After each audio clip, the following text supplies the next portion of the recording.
Thanks for tuning in to Bitches Be Cray. Just a quick reminder, everything we share on this show reflects our personal experiences and what's worked for us. We're not healthcare professionals, so if you or someone you know is dealing with a medical or mental health concern, please reach out to a qualified professional for support.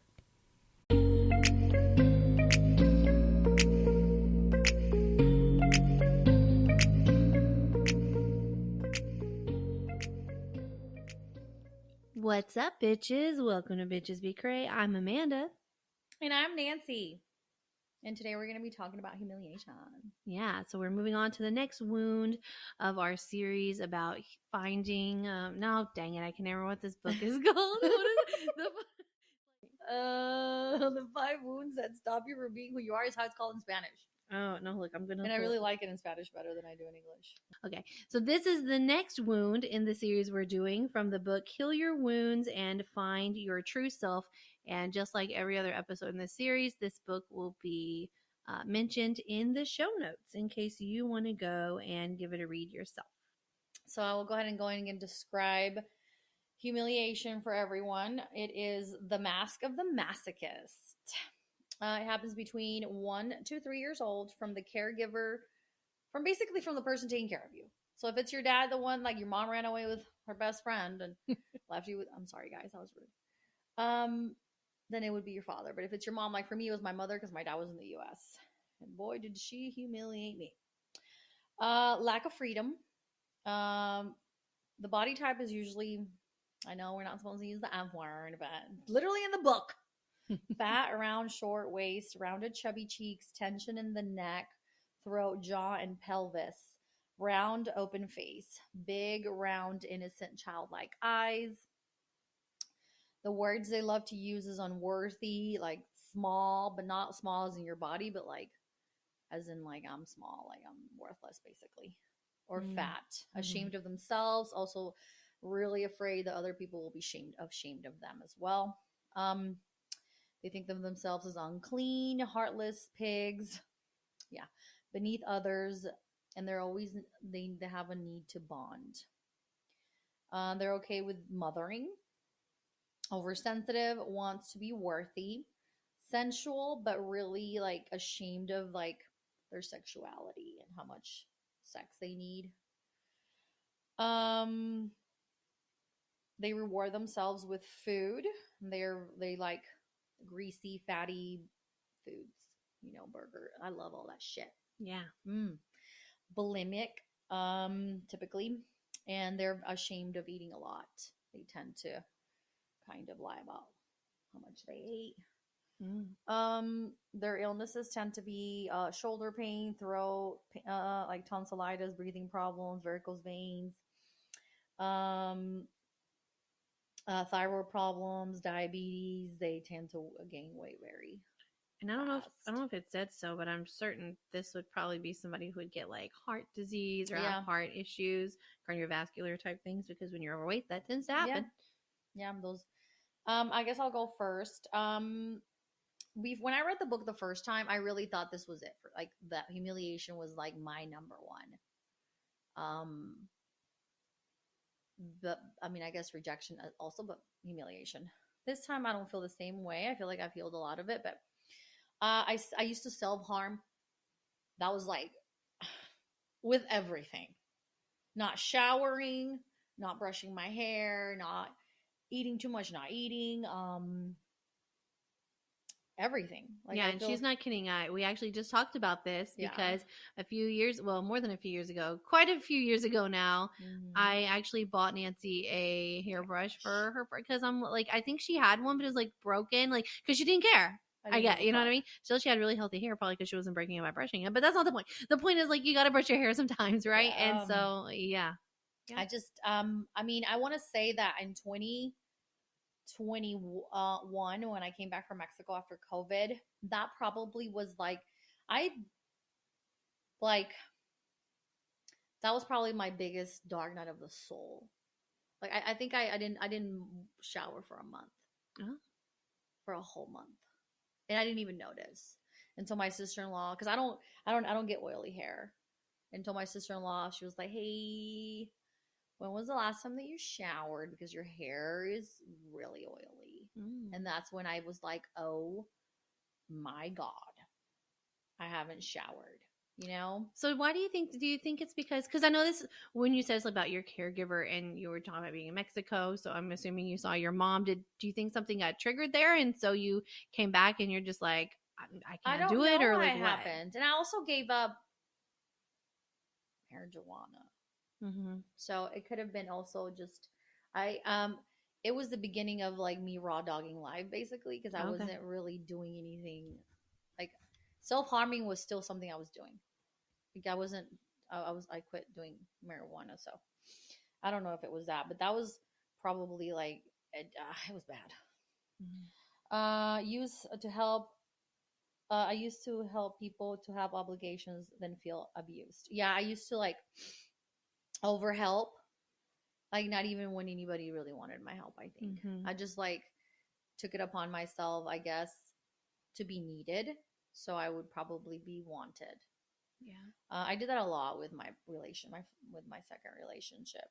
I gained weight literally by thinking about gaining weight. Here lately it's gotten better. Used to suffer for others, not letting them do it on their own. Yeah, I used to prevent people from doing things on their own. So that they wouldn't get hurt, or just because you thought you knew how to do it, or you just wanted to feel needed, or maybe it's all of those things. All of it, I think. Yeah. Control issues. I feel like those have gotten a little bit better. But it's weird because I feel like I don't have control issues with you. I've always let you just do whatever the fuck you want. Yeah. I've always been the control issue person in this relationship, for sure. It literally doesn't bother me. I mean, I make passive aggressive comments, but other than that, like I really don't give a fuck. Like, I wonder if it's because you saw I needed it more, or maybe you feel safe with me, or I don't know. Maybe it was safe because like nobody else really has. Like, because you're like you said, you're the one who's always doing all the things. So maybe it sounded like I was being taken care of. Okay. You know. Aww. Yeah. Too busy worried about others, then I neglect myself. I haven't. I feel like I do that. I like to feel needed.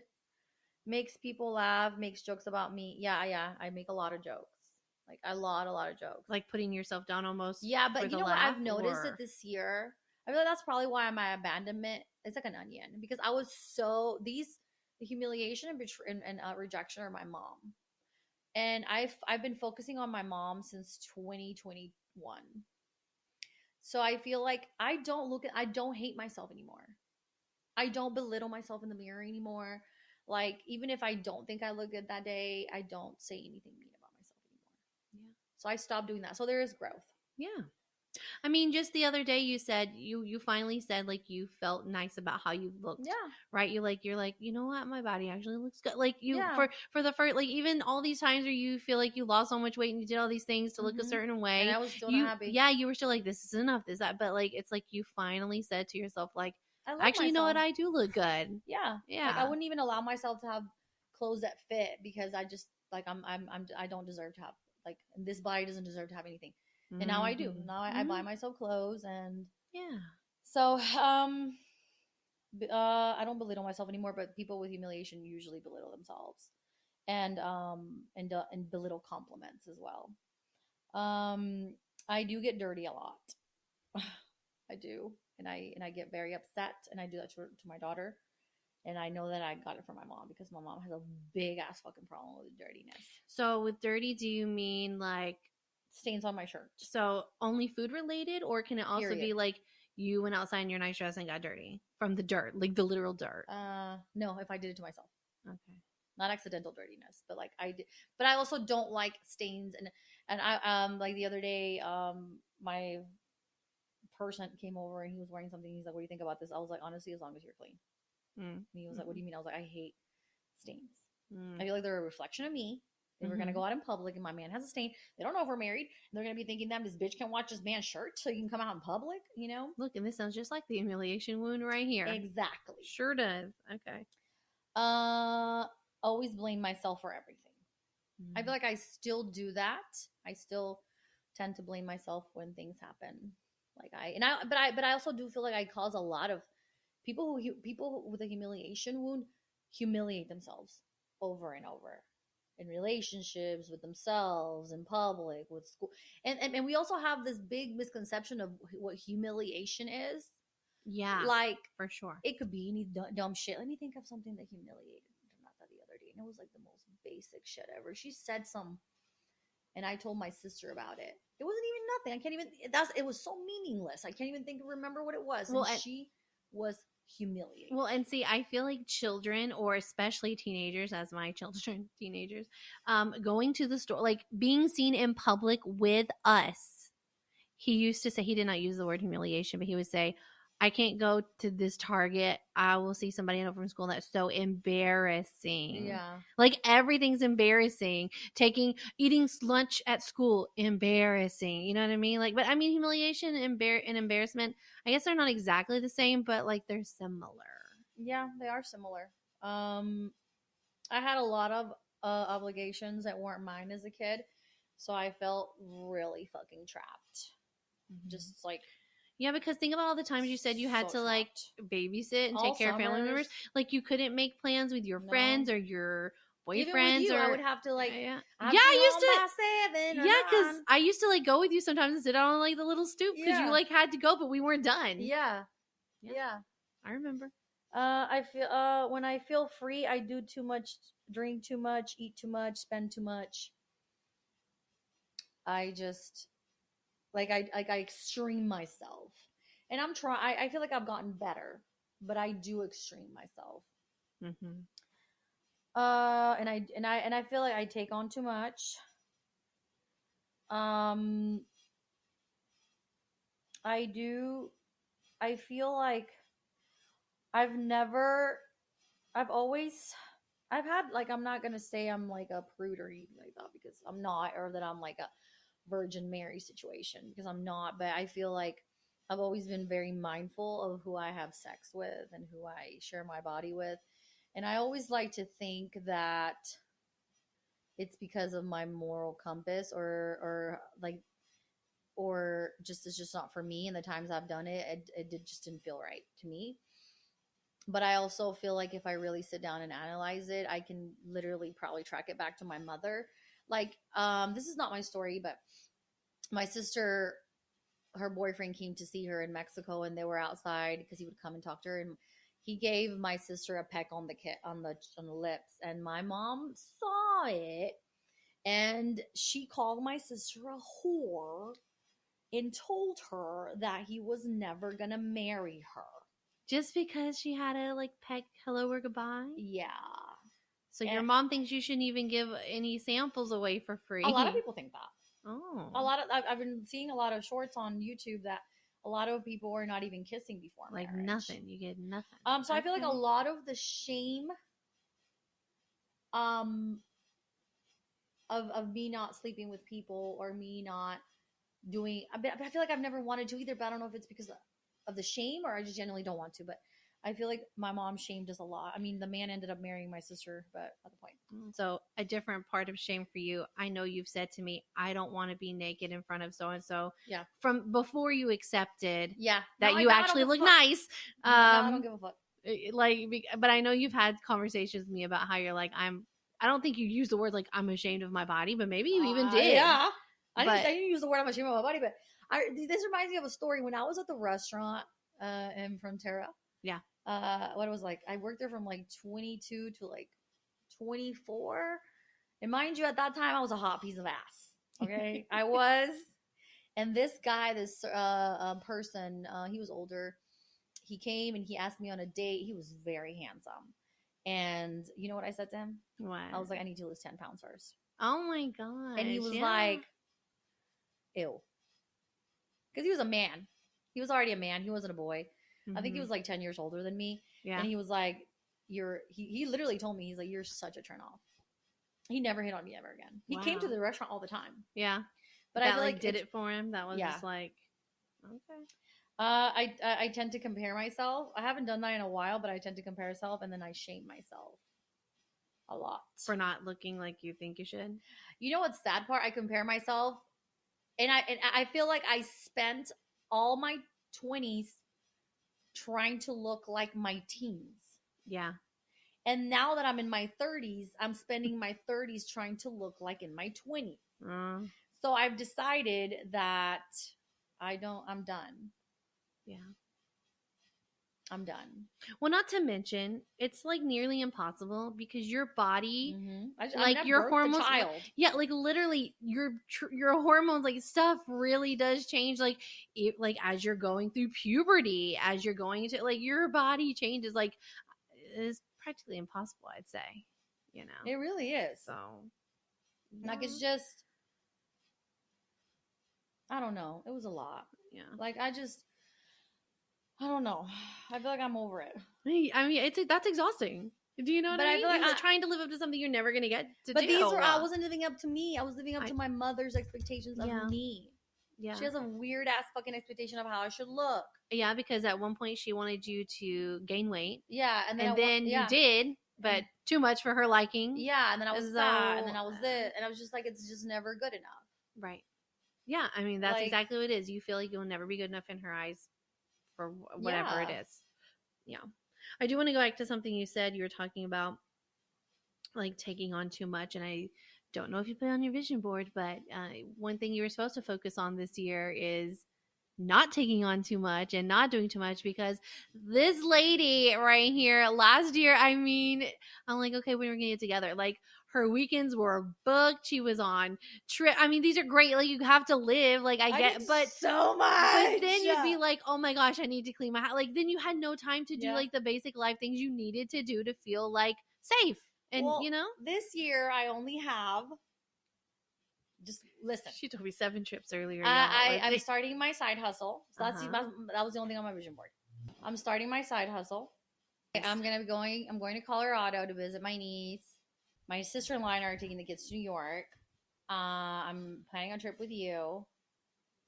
My man and I are probably maybe going to do something together, but I don't think so. And Mexico. So how many is that? That's 4. I mean, that's probably more than what people regularly do. So it's New York, Colorado, New York, Costa Rica, Mexico. Yeah. I mean, and they're very spread apart. So I'm going to Colorado in February. Then in May I'll go, and then we're probably gonna do this like late summer. And then in December I'll go to Mexico. Okay. I mean, no. I mean, I think it's good. I think you do. I mean, you know, and some of those things. Or maybe all those things need to happen. And there being like some family time. Yeah, and you have to visit your family. I get that. Yeah. Just last year you were just doing, and then we started, and then like obviously this got put on top of it because we started this podcast. So much. Like cabin trips. I went to Mexico. I went concerts. I did so many freaking concerts. Oh my god. And it was good. Like, those were all really great experiences for you. But it's like you also have to but I think that made your self-care suffer a little bit because you were truly not at home to do it sometimes. Do you know what I mean? Like, and by self-care I mean like maybe you just wanted your laundry to be done, maybe you just wanted your house to be picked up, maybe you just wanted like to clean your car. Like, I don't know. Like, you just were busy. Yeah, I was very busy. You took on a lot. I did, unfortunately. Yeah. But yeah, that's my humiliation. So for me personally, my body fits this wound. Like, it matches it the most. I do wonder, I mean, my body has not looked the same my whole life, though. I guess most people's don't, but that makes me wonder, like, when your body's looking a certain way throughout your life, is it because that's the wound you're feeling most in the moment, or is it because you've healed something? And then I don't know. So because like right now I'm working on being healthier. I'm working on losing weight this year, like actually really working on it. I say that every year, but this year I'm doing it. But so like then I wonder, like, so by the end of the year when I've lost some weight, or when I get to the weight I want to be for like being healthy, how will this work with the wounds? I don't know. That's a question. But at this current moment in my life, and for the last, I don't know, at least probably 8 years, I guess, this has been the my body type fits this wound the most. I have like a little round belly going on. I don't remember what else. Let me go back up and look really quick. Short waist. So the description for this is like fat with a round short waist. I do carry a lot of weight in my stomach area, but my waist isn't short. Like actually I have a longer torso, which kind of sucks for clothes, especially when you're we'll say chubby. Because my like actually the sweater I'm wearing right now, like it's not necessarily a crop top, but it's meant to be shorter. And then but it's very long. But no. And then my little round belly pops out the bottom. But I do have rounder chubby cheeks. However, when I'm thinner, my face doesn't look that. So maybe it's just because this is the wound. When you're thinner, your face is very narrow. Yeah, like my chin gets like sharper for maybe sure. You awoke in your somehow I awoke in this humiliation wound. I mean, I guess that makes sense. I mean, it probably does because I feel like when I met my husband, it was right after I got back from Costa Rica, and I was actually thinner than I had been in a while and healthier because I had to walk a lot there. I didn't have a vehicle in Costa Rica, so when I wanted to go to the grocery store or to the mall or whatever, I pretty much only got a ride to school or if we were going like way out of town. So I was physically active, and the food there is a lot fresher and cleaner than the stuff I would have here. The fact that you thought you were fat back then is... I know. And the fact that I validated it. Yeah, Nancy, how dare you? I'm just kidding. I mean, we validated each other.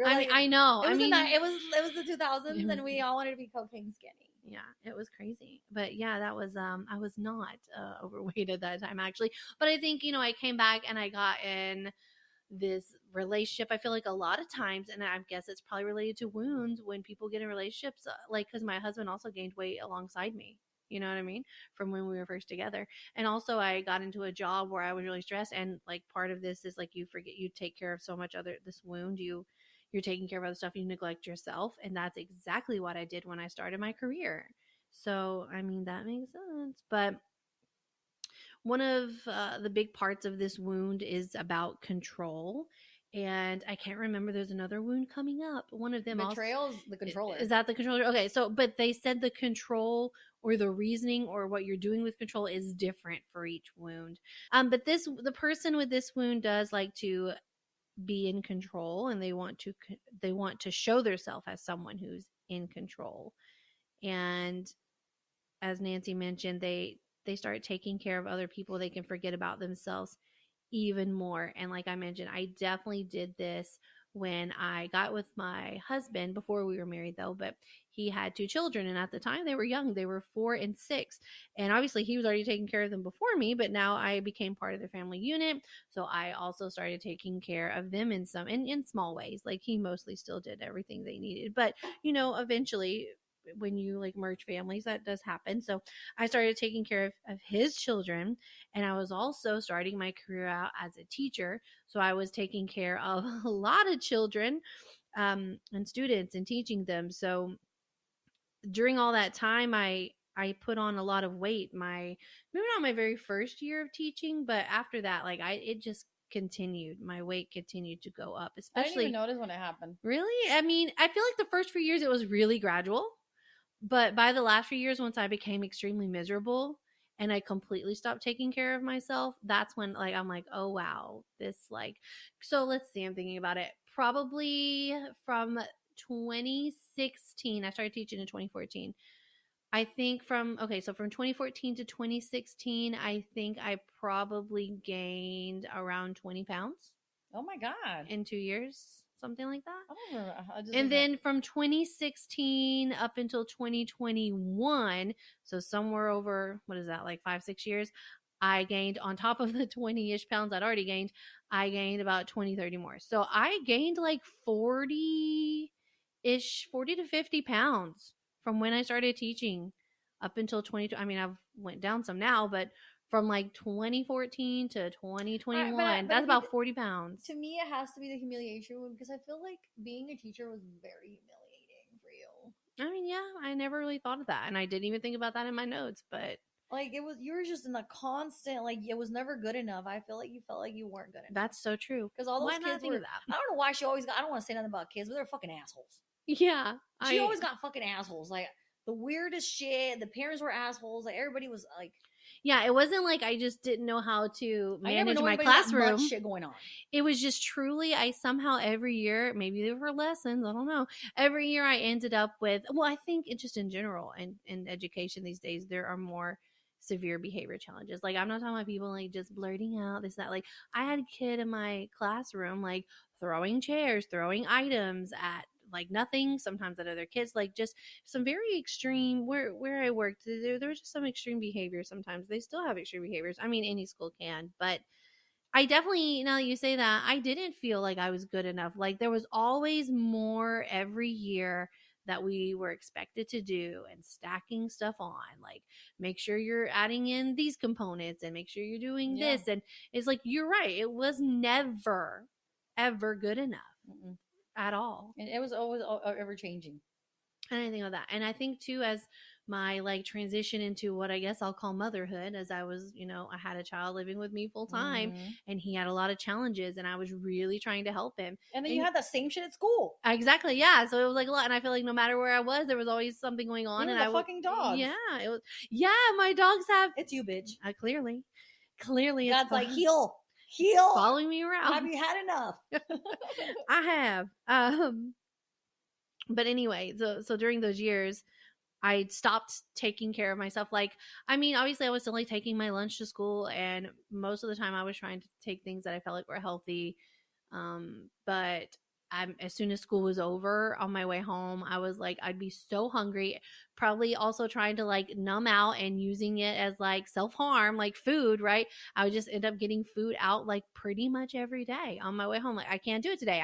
I'd already given up so much of myself for others throughout my entire day that there was no way I had the like capacity to make the best choices for me. I definitely wasn't doing self-care. I definitely wasn't moving my body except at work. I definitely wasn't. I mean, I thought I was thinking about food in a way that I was trying to do better, but I really, now that I'm looking back, I really wasn't. So there's that. Talking about like being dirty and having like stains, I do get stains on my clothing a fair amount. Actually, Nancy just returned a shirt that I had a stain in that I'm like, oh my gosh, this stain will never come out. And Nancy's like, yes, it will. And maybe it's because you've had the humiliation one too and you know how to get stains out. That's because I'm Mexican and my mom taught me how to remove stains from my clothes. My mom was too busy for that. So was mine, but she didn't want to be humiliated with my stains. No, I get it. That's funny though. So I used to, and I think this was in the book, or maybe I just said it, but I mean, as I'm a heavier person, I have larger breasts, although I guess not everybody that's heavy has larger breasts, but or whatever you want to say. But I was like, oh, my boobs are in the way of my food, but still, like, it's me, the one being like sloppy or careless as I'm eating, making the food. Obviously, sometimes you can literally bump into something and you accidentally get a stain, like, and that's out of your hands. But I'm talking about like food dripping down my body and causing a stain. And I have lost way too many brand new articles of clothing day one getting a stain, and I feel like I try so hard not to, and it still happens. Something else I talked about was like, you don't want your space to look bad when you have guests, like, right? You don't want to be humiliated over your space, but you might not always stay on top of it. I feel like not this past year, but the year before. So like 2022, 2023, I put a system in place at my house so that we were like frequently doing little cleaning things, right? Like you would do like one little thing a day, like, oh, it's Monday. Like I didn't have it like set up like Monday you had to do this, but for example, like, oh, it's Monday, I'm gonna wipe the counters today, and then on Tuesday, oh, maybe I'm gonna vacuum today, and on Wednesday, maybe I'm gonna dust, like whatever. And it was really working out very well for us. My house always felt like pretty tidy and clean, and I did really like it. And it was whether people were coming over or not, it was just like a nice clean environment. I even did it too. Yeah, I pushed it on a few other people. I'm like, and I miss it. I'm off of it because obviously I'm struggling right now. But when it's in practice, it's pretty so good. Awesome. And once it's done, it's done. It's so great. Oh yeah, didn't you want that for like? You wanted that list forever? For somebody. No, you wanted that list for somebody too. For my cousin. I should have just made it and sold it. You should have. But we went on a trip for Thanksgiving, not in 2024, but 2023. And when we came back, we just literally never got in the routine of it again. But you know, I feel like my house is generally clean and tidy for the most part. But when people are coming over, I definitely make an effort to make it better. Even when I come over? Yes, before you guys. So, so Nancy wanted to come this morning at like 10 o'clock, and I'm like, can we do 10:30? I never get to sleep in. And then I think you came like 10:45, 11, like around there. But I woke up at like 9:30, and I laid in bed for a little bit, but then I got up and I vacuumed my kitchen. I wiped my stove and my counters. I wiped off my table. So I didn't like go through and do my whole entire house, but like I tidied up before you came. So there's my humiliation. You don't have to do that for me. Well, I understand that, but I feel like I do because look, it's my humiliation wound. I know, but we both have it, so we could be understanding of I know, other. but you still want to clean your house when I come too. Do you not? I do it. See? Exactly. I understand we can be understanding. And my house is, I mean, look around me. You can see some clutter. But I don't give a shit. This isn't my space, so I'm going to claim it. We're in my basement, which is where my husband like comes and hangs out. And he just has like some puzzles and I don't know what he has stacked around here, but maybe he has humiliation. Well, he doesn't because he didn't clean it. He didn't care. I don't give a shit. He didn't have this wound. But, okay. So back to... I'm wondering, I don't remember if it said this in the book specifically. I know it has the note about like you don't like to feel dirty. For me in particular, I don't like this. To me, this is a component of dirty and it's sticky. Like if something is on me sticky, I literally cannot stand it. My daughter either. Even when we bake, you know how kids love to touch all that shit. Oh yeah. She thinks she loves to touch it, but then when she's in it, she's like, oh my, she wants to wash her hands right away. Like she doesn't even enjoy it. Yeah, I'm like that too. I want to get it all. I can't stand it. So I guess that's probably part of humiliation too. Humiliated her too. Oh, bless her. I just fucking. Everybody has abandoned her too.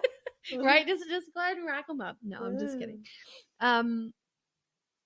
Back and shoulder pain. I feel like I don't have this as much as I did before, but I still do. But for sure, when I was teaching, my shoulders always felt so like just tight and tense and like I do wake up occasionally now with like back and shoulder pain, and that was mentioned in there, and I do, and I'm sure part of that, or the main part of that, probably is just being overweight. Your body's literally holding more weight up, but also but related to this wound. So I remember there's been a few times I've had massages and I feel like they tell everybody this, but they're just like, wow, your shoulders are really tense. Like I bet they tell everyone that. Did they? But I know. Did they tell you that? But they are. I know, but did they tell you? Yes, but okay. But I can feel. I mean, the knots I've had in my neck. Yeah. Of with all them. I mean, I've done massages. I don't want to sound like a bougie bitch, but I've literally done them all over the world. Oh. And they've literally told me that. One of them literally told me one time, "You're safe now." Oh. I cried. Oh. This was in Mexico. Yeah. Oh wow. And I think like people that have this issue, like they carry a lot on their shoulders. Yeah. They do. For sure. I mean, it's here. Painful. It is. Like every time because I have a massage chair, so I'm getting massages just local, just local in my basement. But they say the actual, I need it for my shoulders. The actual, so people that have trauma, the actual physical touch, kind of feels like you being taken, kind of like when you're little. Yeah, like it feels like you're being taken care of. Yeah, we're going to get massages in Costa Rica. No, we're definitely. I'm not against a real massage. I'm just saying this is easy and convenient to help I'd be on it every day. Yeah, just to get some, Yeah. But no, I'm definitely pro massages. Me too. I know you're wrong. Yeah, physical touch from whoever. It doesn't matter. It's fine. But I do. I have a lot of pain there. This for me, I feel like I don't know if my whole life has been this way, but as long as I remember having itchy skin, and I'm sure a huge part of it is that I'm dehydrated, but that goes back into this wound of not taking care of myself. And I've really been working on being more hydrated. I still think I'm not hydrated enough. I think that over the years, I've noticed that your face is not dry. Your face used to be dry. Yeah, I did. And not because I was staring at your skin, but because remember when you tried to do makeup? Yeah. And then your foundation was like always flaky and spotty. Yeah.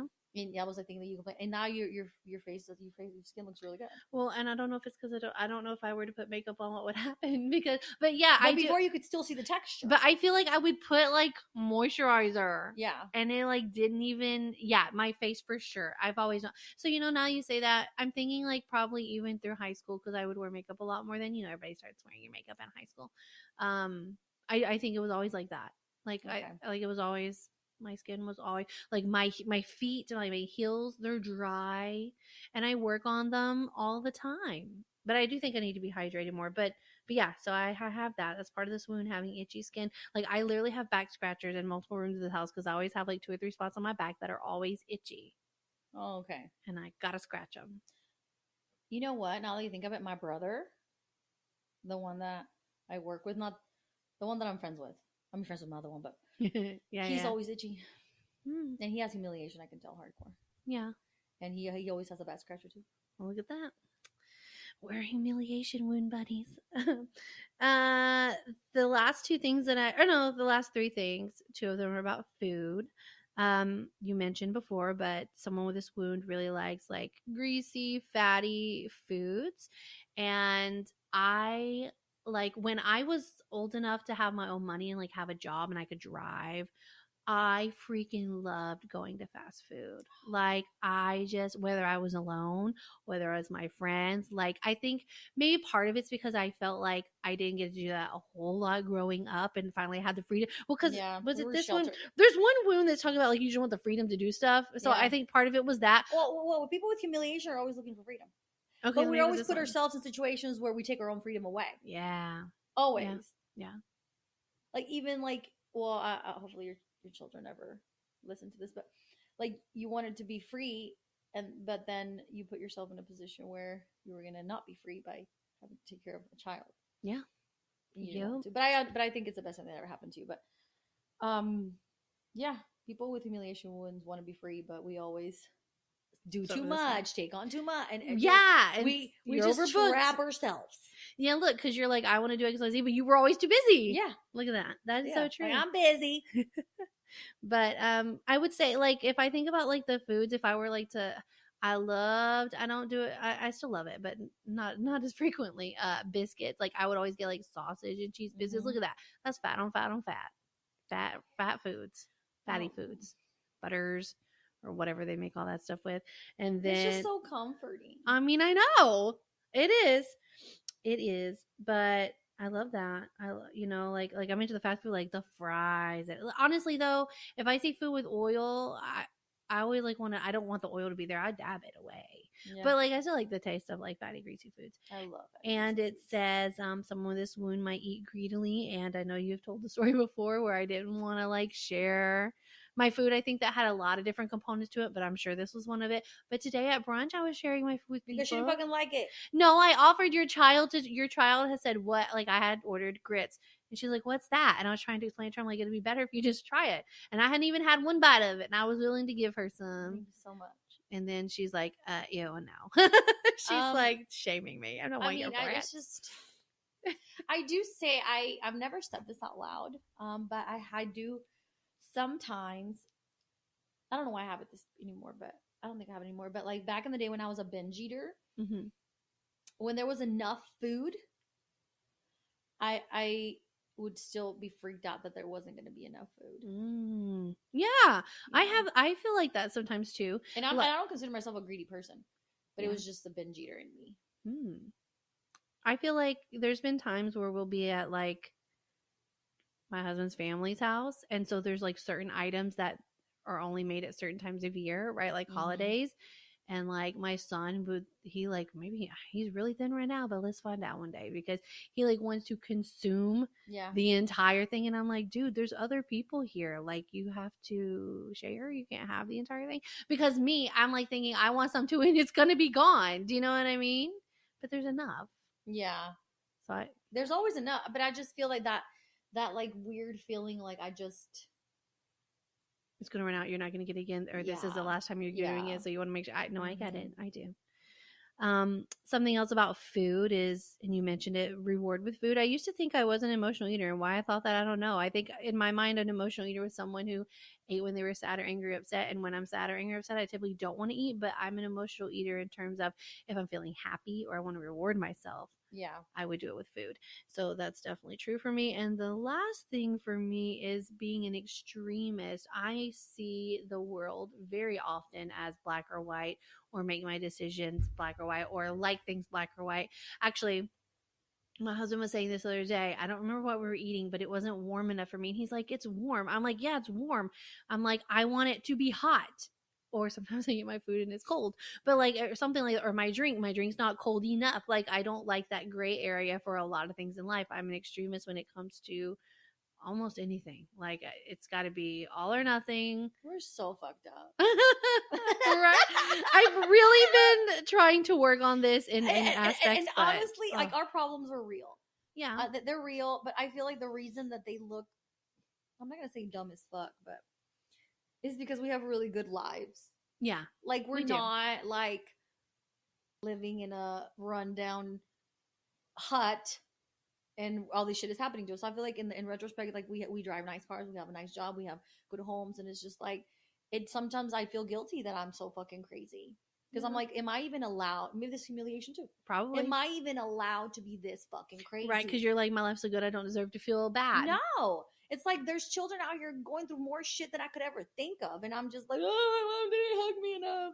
Yeah. She made fun of me when I dropped my you know? Yeah. But I mean, they're real feelings, but I just sometimes I feel like, God, we're fucking crazy. I'm sorry. No, I get it. I get what you mean. And yeah, this is probably the best one to bring that up in, because it probably is. We probably feel like we don't deserve to feel. Yeah, like, we don't deserve to feel any kind of way about it. This is why this is American problems. Yeah. I'm depressed. First world problems. First world problems. In Mexico, you ain't got time to be fucking depressed. Yeah. You know what I mean? Yeah. Well, we will be back we have 2 wounds to go from this book series we've done here, and that's betrayal and injustice. And next time we'll be here with betrayal. Yay, betrayal's my favorite. Oh, goody. Well, thanks so much for tuning in, and we will catch you next time. Bye, bitches.